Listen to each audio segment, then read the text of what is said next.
Welcome to देव की civil academy. देव की civil academy में एक बार फिर से आपका बहुत बहुत स्वागत है। आज के अपने इस लेक्चर में हम बात करके चलेंगे अपने इंडियन ज्योग्राफी का एक इंटरेस्टिंग सा टॉपिक, जिसमें हम बात करके चलेंगे कि भारत के अंदर कितने प्रकार के वन है, ठीक है ना। तो कितने प्रकार के फॉरेस्ट के टाइप है भारत के अंदर और कहाँ कहाँ पे पाए जाते हैं, क्या क्या उनकी विशेषताएं हैं, तो ये हम आज के लेक्चर में बात करके चलेंगे, ठीक है ना। काफ़ी इंपॉर्टेंट टॉपिक रहता है अपने एग्जाम्स के लिए, कॉम्पिटेटिव एग्जाम्स के लिए, चाहे हम उत्तराखंड की बात करें, चाहे हम स्टेट लेवल या फिर हम सेंट्रल लेवल के एग्जाम की बात करें, तो काफी इंपॉर्टेंट टॉपिक ये रहता है, ठीक है। तो जरा सा बात करके चलते हैं भारत में वनस्पतियां, ठीक है। हम बात करके चलेंगे भारत की वनस्पतियां या भारत की वनस्पतियां, ठीक हो गया। भारत की वनस्पतियों की हम बात करके चलेंगे, ठीक है ना। भारत की वनस्पतियों की हम बात करके यहाँ पे चलेंगे, ठीक है। अगर मैं बात करके चलो भारत की वनस्पतियां, ठीक है, भारत की अगर वनस्पतियां की मैं बात करूं तो भारत के अंदर मुख्यतः 5 प्रकार के वन पाए जाते हैं, ठीक है ना। भारत के अंदर कितने प्रकार के वन पाए जाते हैं? 5 प्रकार के वन पाए जाते हैं। जिस क्रम में सबसे पहले जो हमारे पास वन पाए जाते हैं भारत के अंदर, उन्हें बोला जाता है उष्णकटिबंधीय, उष्णकटिबंधीय, इनको बोला जाता है उष्णकटिबंधीय वर्षा वन, इन्हें कहा जाता है, ठीक है ना। उष्णकटिबंधीय वर्षा वन इन्हें कहा जाता है। ध्यान रखना, उष्णकटिबंधीय वर्षा वन यानी यहाँ पे क्या होने वाला है, बहुत ज्यादा वर्षा होने वाली है, इसी के चलते पानी की कमी नहीं होती, इसी के चलते ये जो पेड़ है हमेशा क्या रहते हैं, हरे भरे रहते हैं, जिसके चलते इस वनों को एक और नाम से जाना जाता है, यानी इन्हें एक और नाम कहा जाता है, कौन से?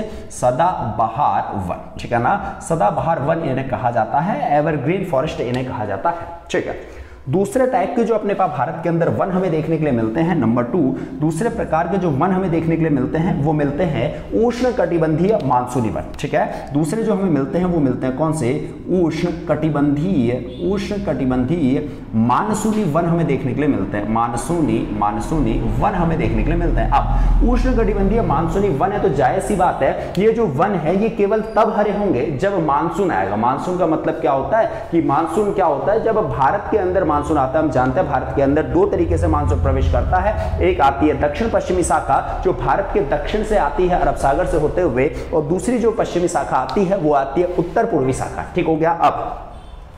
अब हम बात करके चलेंगे कि जो भारत के अंदर उष्णकटिबंधीय मानसूनी वन है ये तब हरे होंगे जब क्या होगा, इनको पानी मिलेगा। यानी कब? यानी गर्मियों के बाद जब वर्षा ऋतु स्टार्ट होती है, प्रारंभ होता है वर्षा ऋतु का, तो उस समय क्या होगा, इन पेड़ों को पानी मिलेगा और ये उस समय क्या हो जाएंगे, हरे हो जाएंगे। अब ये वन क्या करेंगे, बाद में क्या करते हैं, अपनी पत्तियों को झड़ा देते हैं, अपनी पत्तियों को गिरा देते हैं, जिसके चलते इन्हें एक और नाम से जाना जाता है, इन्हें बोला जाता है पर्णपाती वन। क्या बोला जाता है? इन्हें पर्णपाती वन इन्हें कहा जाता है। क्यों कहा जाता है, कैसे कहा जाता है, क्या इनकी विशेषताएं भी एक एक करके इनके बारे में बात करके चलेंगे, ठीक है। तीसरा जो वन हमें देखने के लिए मिलता है अपने भारत के अंदर, तीसरे जो वन देखने के लिए मिलते हैं, ठीक है, तीसरा जो प्रकार आता है वनों का वो आता है हमारे पास भारत के अंदर, जिन्हें बोला जाता है कटीले वन। क्या बोला जाता है? जिन्हें बोला जाता है कटीले वन, जिन्हें बोला जाता है, ठीक है ना, जिन्हें बोला जाता है कटीले वन। यानी ये वो वन होंगे जो कांटों के रूप में होंगे, ठीक है ना। इन पेड़ों में कांटों की विशेषता अभी बात करके चलेंगे। चौथे जो वन हमारे पास भारत के अंदर पाए जाते हैं, ठीक है, चौथा जो और 5वां जो हमारे पास भारत के अंदर पाया जाता है, चौथा आता है पर्वतीय वन, ठीक है। चौथा जो हमें वन देखने के लिए मिलते हैं वो मिलते हैं पर्वतीय वन हमें देखने के लिए मिलता है, और लास्ट जो हमें मिलता है वो मिलता है ज्वारीय वन मिलता है। और इन्हीं ज्वारीय वनों को एक और नाम से जाना जाता है, इन्हें बोला जाता है डेल्टाई वन, ठीक है ना, डेल्टाई वन इन्हें कहा जाता है, ठीक है। तो ये 5 प्रकार के जो वन हैं भारत के अंदर ये पाए जाते हैं, ठीक है ना। क्या क्या इनकी विशेषताएं हैं, कैसे ये पाए जाते हैं और कहां कहां ये पाए जाते हैं भारत के अंदर, इन सब की आज हम इस लेक्चर के अंदर चर्चा करने वाले हैं, ठीक हो गया। तो सबसे पहले हम बात करके चलेंगे उष्णकटिबंधीय वर्षा वन, जिन्हें सदाबहार वन भी कहा जाता है, ठीक है। तो जरा सा समझ के चलूंगा एक बात, देखो ये अपने पास क्या है, एक भारत का मैप बना के मैं चलता हूं, यहाँ पे थोड़ा सा आपको एक्सप्लेन करने के लिए भारत का एक मैप मैं यहाँ पे बना के चलता हूं, ठीक हो गया।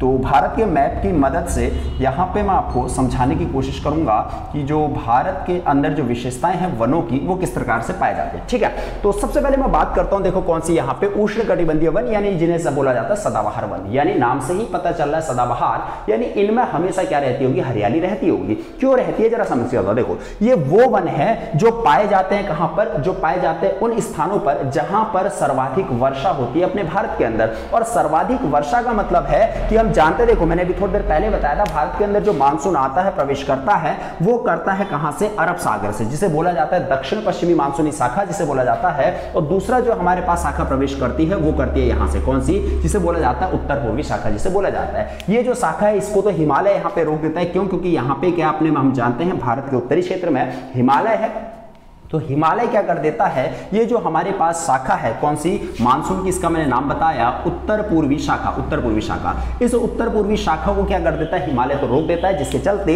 ये शाखा भारत के अंदर तो प्रवेश नहीं कर पाती है। अगर ये भारत के अंदर प्रवेश नहीं कर पाएगी तो जाहिर सी बात है भारत के अंदर वर्षा नहीं करेगी। लेकिन इसकी कुछ शाखाएं, इसका कुछ भाग अपने भारत के अंदर प्रवेश कर जाता है। कहां से, इस अरुणाचल प्रदेश से होते हुए। क्यों, क्योंकि यहां से हिमालय अपना दक्षिणवर्ती मोड़ दर्शाता है और नीचे को अंडमान निकोबार के रूप में हमें देखने के लिए मिल जाता है। अब यानी जो हिमालय का विस्तार अरुणाचल प्रदेश में है, यानी म्यांमार में है, जिसे अराकान योमा बोला जाता है, यहां पर क्या है, हिमालय की ऊंचाई थोड़ा सा कम है। तो इसके चलते ये जो उत्तर पूर्वी मानसूनी शाखा है ये भारत के अंदर प्रवेश करती है। और भारत के अंदर प्रवेश करते हुए ये क्या करती है, जो यहाँ पे हमारा बंगाल की खाड़ी है, यहां से नमी प्राप्त कर लेती है। और नमी प्राप्त करने के बाद ये टकरा जाती है कहां पे, इस तट पर, जिसे बोला जाता है तमिलनाडु का तट, और इसे बोला जाता है कौन सा, कोरोमंडल तट। क्या बोला जाता है इसे, कोरोमंडल तट इसे बोल दिया जाता है। ठीक हो गया। अब ये जो कोरोमंडल तट है, तो यहां पर कौन सी शाखा बारिश करती है, यानी अपने मानसून की उत्तर पूर्वी शाखा यहां पे वर्षा करती है। अब जरा समझ के लो, देखो ये तो मानसून का हो गया, थोड़ा सा समझ के चलता हूं कि अपने वनों की बात। अब देखो ये जो हमारे पास ये वाली जो वन, ये वाले जो हमारे पास मानसून है, कौन सा मानसून है ये मानसून है हमारे पास दक्षिण पश्चिमी मानसूनी शाखा। दक्षिण पश्चिमी मानसूनी शाखा है। ये जो शाखा भारत में प्रवेश करती है, ये सबसे पहले टकराती है कहां, मालाबार तट में। ठीक है ना, मालाबार, केरल के मालाबार तट में। इस तट में 1 जून से लगभग यहाँ पर 15 जुलाई के बाद यानी सितंबर तक क्या होती है, यहाँ पे वर्षा होते रहती है। ठीक है ना, यहाँ पर लगातार 1 जून से लेकर 15 सितंबर तक यहाँ पे लगातार वर्षा होते रहती है, जिसके चलते मैंने बताया था कि इस वर्षा को केरल के अंदर क्या बोला जाता है, मालाबार तट पे मानसूनी विस्फोट इसे बोला जाता है। अब ये जो हमारे पास मानसूनी विस्फोट यहाँ पे होता है, बहुत ज्यादा वर्षा होती है। जाहिर सी बात है, अगर यहाँ पे बहुत ज्यादा वर्षा हो रही है तो इसी के साथ जो हमारे पास पश्चिमी घाट यहाँ पे देखने के लिए मिलता है, इस पूरे पश्चिमी घाट में क्या होता है, यहाँ पे बहुत ज्यादा वर्षा होती है। क्यों, क्योंकि मानसून का जो प्रारंभ होता है यहीं से होता है। इसके चलते इन क्षेत्रों में हमें जो वन देखने के लिए मिलते हैं वो मिलते हैं सदाबहार वन। ठीक हो गया। पहली चीज जो यहाँ पे वन हमें देखने के लिए मिल रहे हैं सदाबहार वन, इनको मैं कुछ इस तरीके से यहाँ पे डिनोट कर देता हूँ। ये जो वन है, कौन से वन है, ये सदाबहार वन ये है। ठीक है, पहली चीज सदाबहार वन। ठीक हो गया। अब ये जो वन है सदाबहार वन, इसके अलावा जो सदाबहार वन पाए जाते हैं, ठीक है, ये पाए जाते हैं, ये मानसूनी शाखा धीरे धीरे जब उत्तर की ओर प्रवेश करती है, उत्तर की ओर प्रवेश करने के बाद हिमालय के दक्षिणी क्षेत्र में, हिमालय के यहां से प्रवेश करने के बाद हिमालय के दक्षिणी क्षेत्र में, यानी कहां, हिमालय के दक्षिणी क्षेत्र में जो शाखा यहां पर बारिश करती है उसका नाम क्या बताया मैंने यहाँ पे, दक्षिण पश्चिमी मानसूनी शाखा। ये क्या करेगी, यहाँ पे बारिश करेगी। और यहाँ पर जो दक्षिण पश्चिम मानसून शाखा, इसके भी 2 भाग होते हैं। एक आ जाती है बंगाल की खाड़ी से, जिसे बोला जाता है बंगाल की खाड़ी शाखा, जो हुगली नदी से अंदर की ओर प्रवेश करती है और दिल्ली तक, यहाँ पे बिहार, उत्तर प्रदेश, दिल्ली तक क्या करती है, बारिश करती है। ठीक है। अब यानी पहले जो वन है मैं बता रहा हूं कि भारत के अंदर कहां कहां पाए जाते हैं। पहला मैंने बताया पश्चिमी घाट में ये पाए जाते हैं। दूसरा ये पाए जाते हैं हिमालय के तटीय मैदान में, यानी शिवालिक हिमालय में। तीसरा ये पाए जाते हैं कोरोमंडल तट पे। कहां पाए जाएंगे, जहां पे बहुत ज्यादा वर्षा होगी। ठीक है। अगला जो हमारे पास दक्षिण पश्चिमी मानसूनी शाखा है, इसकी हमारे पास जो अगली शाखा आती है, इसकी 2 शाखाएं, एक तो भारत के अंदर अरब सागर से प्रवेश करती है, दूसरी जो प्रवेश करती है भारत के अंदर ये करती है बंगाल की खाड़ी से। और बंगाल की खाड़ी से जो शाखा प्रवेश करती है, सबसे पहले ये बारिश करती है कहां पर, ये करती है मेघालय के शिलोंग पठार पर। यानी इस क्षेत्र में, यहां पर इस पूरे क्षेत्र में, मेघालय का जो शिलोंग क्षेत्र है, इस पूरे क्षेत्र में क्या होती है, यहां पे सबसे ज्यादा वर्षा होती है। अगर भारत की मैं बात करूं तो सर्वाधिक वर्षा अपने भारत के अंदर मेघालय का शिलोंग जो पठार है, 3 पहाड़ियां यहां पे हैं, गारो, खासी और जैंतिया। तो यहां पर जो खासी जो पहाड़ी है उसमें क्या होती है, सर्वाधिक वर्षा होती है, जिसे चेरापूंजी नाम से भी जाना जाता है। ठीक है। तो भारत के अंदर सर्वाधिक वर्षा हमें यहां देखने को मिल जाती है। अब जरा बात करके चलते देखो, तो 3 स्थान मैंने बता दिए जहां पे सर्वाधिक वर्षा हो रही है। एक मैंने बताया पश्चिमी तट, दूसरा मैंने बताया कौन सा, यहां पे कोरोमंडल, जिसको मैंने बताया कोरोमंडल तट, तीसरा हिमालय का, और यहां पे कौन सा, शिलोंग का पठार वाला क्षेत्र। यहां पे सर्वाधिक वर्षा होती है मानसून के समय में। तो यहां पर क्या होता है, इसके चलते यहां पर कौन से वन पाए जाते हैं, सदाबहार वन यहां पे पाए जाते हैं। ठीक है। अब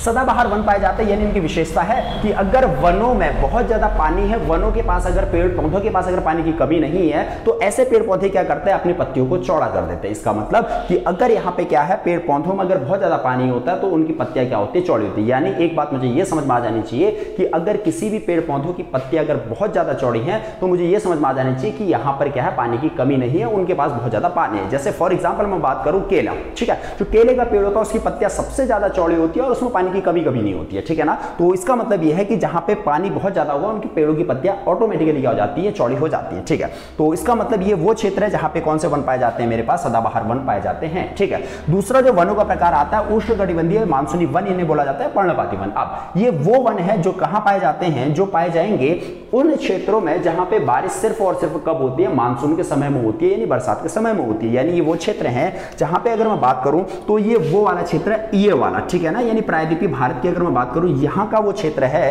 यहां पे वो वन पाए जाएंगे, कौन से वाले, जो क्या है बताओ, ये वो वन है जहां पे क्या होगा, जो वर्षा है वो कब होगी, केवल मानसून के समय पर होगी। वर्षा कब होगी, केवल मानसून के समय पर वर्षा होने वाली है, ठीक है ना। इन क्षेत्रों में वर्षा केवल कब होगी, मानसून के समय में इनमें वर्षा यहां पे होने वाली है, ठीक है।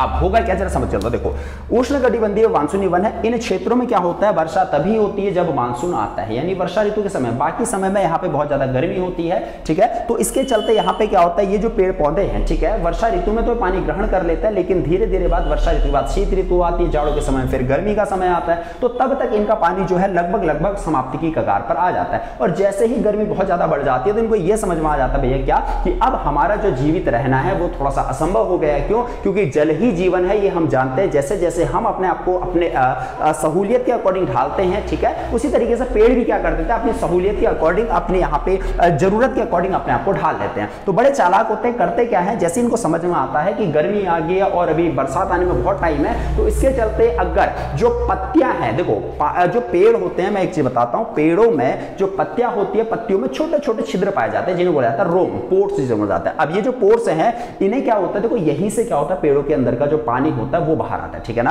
अगर पेड़ों में पत्तियां नहीं होंगी तो पेड़ों का पानी पेड़ों पर ही रहेगा और पेड़ों से बाहर नहीं निकल पाएगा। तो इसके चलते ये जो पेड़ हैं, ये वाले उष्णकटिबंधीय मानसूनी वन, जिन्हें मैंने बोला, जिन्हें पर्णपाती वन मैंने बोला, इन्हें ये क्या करते हैं, ये अपनी सारी पत्तियां गिरा देते हैं गर्मियों के समय में। क्यों, क्योंकि इनके अंदर जितना पानी है वो इन्हीं के अंदर रहे, वो बाहर न निकल पाए और ये जीवित रह सकें, जिसके चलते ये अपनी पत्तियां गिरा देते हैं और बाद में जैसी ही बारिश होती है मानसून के समय में, फिर से ये अपनी नई पत्तियां उगा लेते हैं और फिर से क्या हो जाते हैं, हरे भरे हो जाते हैं।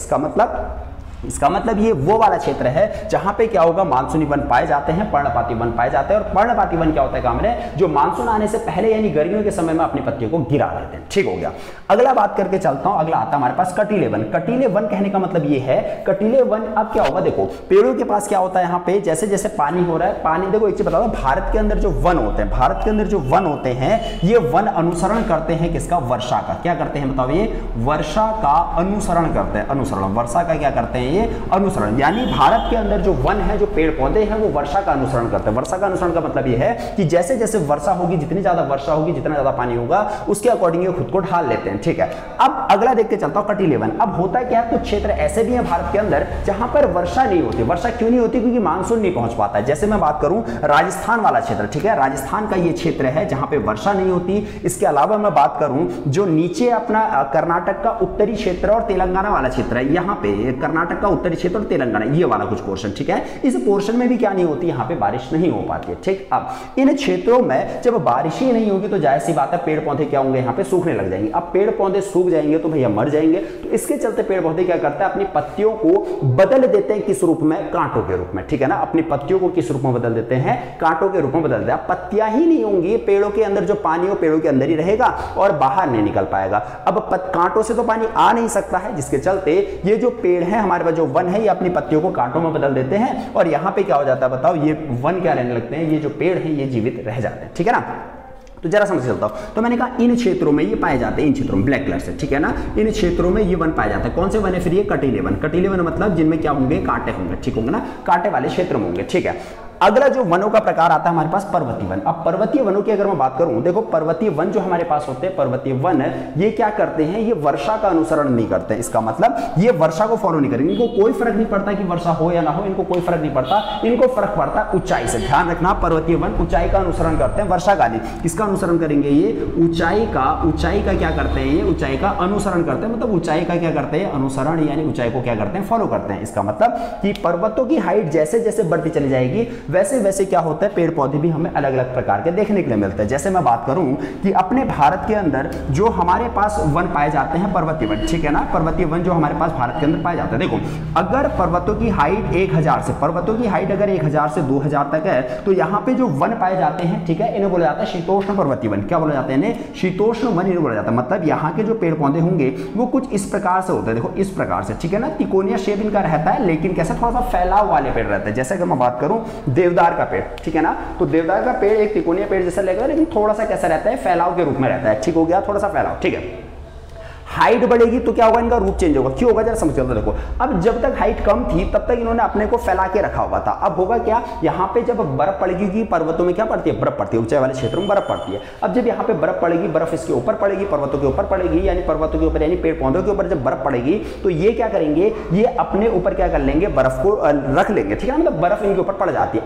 अब अगर बर्फ इनके ऊपर पड़ जाएगी तो यहाँ पे वैसे ही ये थोड़ा सा कम ऊंचाई वाला क्षेत्र है, तो कम बर्फ पड़ती है, जिसके चलते ये उस बर्फ के भार को सह लेते हैं, ठीक है ना। लेकिन अगर ऊंचाई बढ़ जाएगी तो ऊंचाई बढ़ने के साथ क्या होगा, बर्फ बहुत ज्यादा पड़ने लग जाएगी। क्यों? क्योंकि जैसे जैसे ऊंचाई में जाता है वैसे वैसे क्या होता है, ठंडा बहुत ज्यादा बढ़ने लग जाता है, तो टेम्परेचर में गिरावट आ जाती है, कमी आती है। तो इसके चलते ये ऊपर जब होंगे, ये पेड़ जब अगर ऊपर होंगे, सोचो यही पेड़ अगर ऊपर होता और यहाँ पे तो बर्फ बहुत ज्यादा पड़ती है, तो यहाँ पे बर्फ बहुत ज्यादा पड़ती है, तो इसके ऊपर क्या होती है, बहुत ज्यादा बर्फ जमा हो जाती है, और बर्फ के भार से ये क्या होता है, टूट जाता है। इसके चलते अपने आप को बचाने के लिए ये जो वन है, ये क्या कर देते हैं, अपना रूप को थोड़ा सा चेंज कर देते हैं। कैसे कर देते हैं, जो अभी तक इतना फैला हुआ था, ऊंचाई बढ़ने के साथ साथ इनके फैलाव में क्या होती है, कमी आ जाती है, मतलब। और जब सबसे ऊंचाई में चले जाएंगे, ये कुछ इस तरीके से हमें देखने को मिल जाते हैं तिकोनिया वाले। और सबसे ऊंचाई में जब चले जाते हैं, 4000 मीटर की ऊंचाई में जब चले जाते हैं, तब ये वन जो हमें पेड़ पौधे हैं, ये तब हमें देखने के लिए मिलते हैं, किस रूप में, तब ये हमें देखने के लिए मिलते हैं लाइकेन के रूप में, ठीक है ना। किस रूप में, एक नाम है ये लाइकेन, वनों का नाम है ये लाइकेन,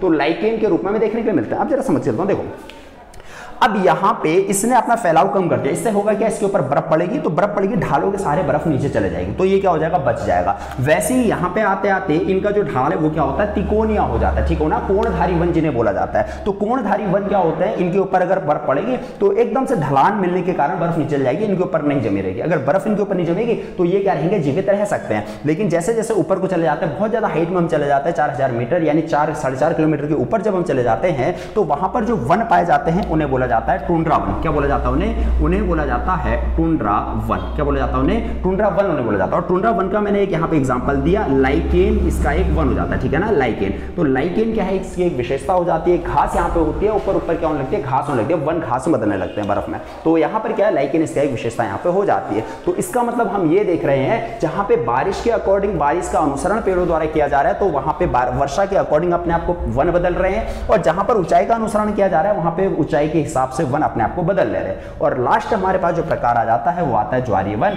या डेल्टाई वन। अब ये वन क्या होते हैं, ये वन वो वन होते हैं, देखो ज्वार क्या होता है, ज्वार क्या होता है, जब समुद्र का पानी, ठीक है ना, जब अपने पास नदियों का पानी समुद्र में मिलता है, तो वहां पे क्या होता है, एस्चुरी का निर्माण होता है, जिसे ज्वार नदमुख बोला जाता है, ठीक है। और दूसरा डेल्टाई वन, जहां पे नदियां डेल्टा का निर्माण करती है। देखो एक चीज बताता हूं, अपना जो पश्चिमी और पूर्वी घाट है, पश्चिमी घाट का जो ढलान है वो थोड़ा सा तीव्र है, और पूर्वी घाट का ढलान जो है वो थोड़ा सा मंद है। जरा समझ के चलो, देखो भारत की अगर मैं बात करूं तो भारत के अंदर जो ढलान है पश्चिमी घाट का, ये जो पश्चिमी घाट और ये पूर्वी घाट, पश्चिमी घाट का ढलान थोड़ा सा तीव्र है। इसका मतलब इसमें जो नदियां आएंगी वो एकदम बड़े फोर्स से आएंगी, और कहां मिल जाएंगी, यहाँ अरब सागर यानी समुद्र में मिल जाएंगे। जबकि यहाँ का ढलान थोड़ा सा कम है, तो इसके चलते यहाँ से जो नदियां हैं वो बड़े रेंगते हुए आती है, इस तरीके से। अब रेंगते हुए आएंगी तो ढलान कम होगा, जैसी बात है, नदियां अपनी अनेक धाराओं में बढ़ जाएंगी। अनेक धाराओं में बढ़ने के कारण यहां पर जो त्रिभुजाकार आकृति जैसी हमें देखने के लिए मिल जाती है, इसी को ही बोला जाता है डेल्टा। और इन क्षेत्रों में जो वन उगते हैं, झाड़ी नुमा वन इन्हें बोला जाता है, और ये जो वन उगते हैं इन्हीं को बोला जाता है क्या, इन्हीं को बोला जाता है ज्वारीय वन या फिर डेल्टाई वन, ठीक है। और यहां पर भी ठीक इसी प्रकार से जो वन हमें ज्वारीय क्षेत्र में देखने के लिए मिलते हैं, जो वन हमें देखने के लिए मिलते हैं, जो झाड़ें हमें देखने के लिए मिलती हैं, उन्हें बोला जाता है ज्वारीय वन, ठीक हो गया। अब इनमें विशेषता इनकी ये होती है, ये जो ज्वारीय वन होते हैं, जैसे सुंदरी हो गया, और सुंदरी के वृक्ष यहां पाए जाते हैं, ठीक है ना, बेल वाले जो होते हैं, बड़े बड़े पत्ते वाले, ऐसे घास वाले, ठीक है, लंबे से, तो सुंदरी का हो गया। मैंग्रोव हो गया इनकी विशेषता, इसीलिए इनको मैंग्रोव वन भी कहा जाता है, ठीक हो गया। तो ये हमारे पास क्या हो जाता है, भारत के अंदर क्या विशेषताएं हो जाती है, वनों की हमने प्रकार देखे, वनों की विशेषताएं देखी, और कहां कहां कैसे कैसे पाए जाते हैं। अगला मैं बात करता हूं पर्वतीय वन, मैंने बताया तो भारत के उत्तरी क्षेत्र में यहां पर क्या होता है, पर्वतीय वन पाए जाते हैं। क्यों? क्योंकि यहां पर क्या है, भारत के उत्तरी क्षेत्र में क्या है, पर्वत है, सिक्किम हो गया, अरुणाचल प्रदेश हो गया, उत्तराखंड हो गया, हिमाचल हो गया, जम्मू कश्मीर हो गया, यहां पर कौन से वन पाए जाते हैं? पर्वतीय वन यहाँ पे पाए जाते हैं, ठीक है। और एक बचा था हमारे पास कौन सा? अपने पास बचा ज्वारीय वन। ज्वारीय वन कहाँ पाए जाते हैं? देखो सबसे बड़ा ज्वार हम जानते हैं जो आता है गुजरात के क्षेत्र में आता है, ठीक है ना, गुजरात के नर्मदा नदी पर। तो यहाँ पर हमें जो वन देखने के लिए मिलते हैं वो मिलते हैं ज्वारीय वन, ज्वारीय वन यहाँ पे, ठीक हो गया। और इसके अलावा एक हमें देखने के लिए मिलता है ज्वारीय वन कहाँ? पश्चिमी बंगाल वाले सुंदरवन डेल्टा जहाँ पे थोड़ा सा यहाँ देखने के लिए मिलता है, और एक मिलता है उड़ीसा वाले क्षेत्र में, और एक मिलता है हमें आंध्र प्रदेश वाले क्षेत्र में, ठीक हो गया। तो नदियों के चलते यहाँ पे क्या होता है? यहाँ पे हमें ये ज्वारीय वन देखने के लिए मिल जाते हैं, ठीक है। तो एक चीज मुझे ये समझ में आ गई, भारत के सबसे बड़े भूभाग पर जो वन पाए जाते हैं वो पाए जाते हैं कौन से वाले? ये वाले वन। ये वाले वन मैंने बताया था कौन से हैं? ये वन है मानसूनी वन। मैं लिख के चलता हूँ, ये जो वन है ये है मानसूनी वन, ठीक है। ये कौन से वन है? मानसूनी, मानसूनी, मानसूनी वन है। मानसूनी मतलब मानसून पे डिपेंड रहते हैं। और ये जो मैंने बताया ये वाले वन है सदाबहार वन। ये कौन से बताओ? सदाबहार, सदाबहार वनी है, सदाबहार वन, ठीक हो गया। इसके अलावा सदाबहार वनी है, ठीक है। इसके अलावा जो और हमारे पास पाए जाते हैं ये मैंने बताया, ये कौन से हैं? ये ज्वारीय वन है हमारे पास। कौन से? ज्वारीय वनी है, ज्वारीय वन। ये जो वन है ये है हमारे पास पर्वतीय वन। पर्वतीय वन हमारे पास ये देखने के लिए मिल जाते हैं, पर्वतीय वन, ठीक हो गया। तो ये हमारे पास क्या हो जाता है? भारत के अंदर वनों की कुछ विशेषताएं हो जाती है और प्रकार हमारे पास हो जाते हैं, ठीक है। अगर ये लेक्चर आपको पसंद आया हो तो इस वीडियो को लाइक कीजिएगा, शेयर कीजिएगा। अगर अभी तक आपने हमारे चैनल को सब्सक्राइब नहीं किया तो चैनल को जरूर सब्सक्राइब कीजिएगा। मिलते हैं आपसे अगली वीडियो में एक नए टॉपिक के साथ, तब तक के लिए थैंक यू।